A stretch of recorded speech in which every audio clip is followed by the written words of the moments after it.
puppet storybook, and it is in Japan, from Japan, which is interesting. Made in Japan in the 70s.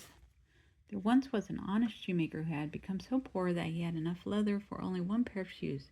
He cut these out, and because it was late at night, he decided to go to bed to get some much-needed rest.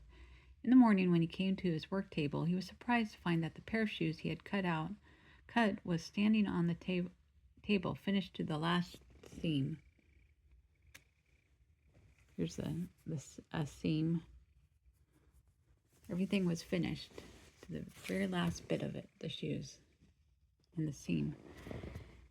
He examined the shoes carefully. The work was neat and not a stitch out of place. A stitch is from the thread. Each stitch is very careful. Not a stitch was out of place. Clearly an expert had worked on them.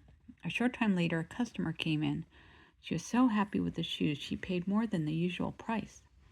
Now the shoemaker was able to buy enough leather for 2 pairs of shoes. That evening he cut them out and went to bed.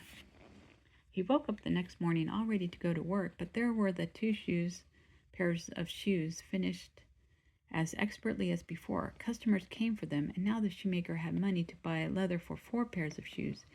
Again he cut the leather in the evening, and in the morning all were expertly finished. This went on day after day, so that before long the shoemaker became a wealthy man. One evening he said to his wife, "Let us stay up tonight to see who has been helping us all this time."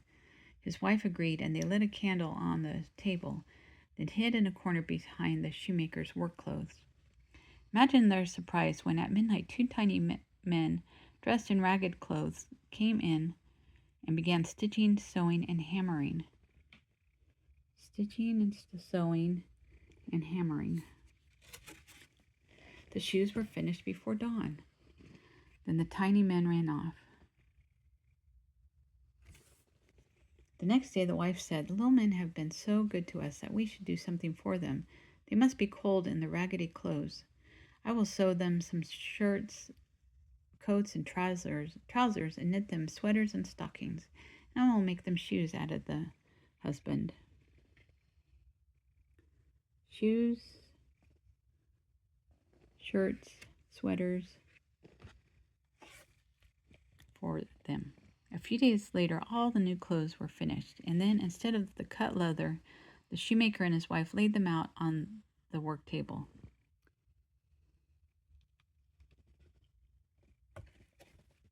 When the 2 little men came in, they were so surprised and delighted with their fine new clothes that they hopped and danced all over the room. They skipped out the door and down the street wearing their new outfits, which fit perfectly.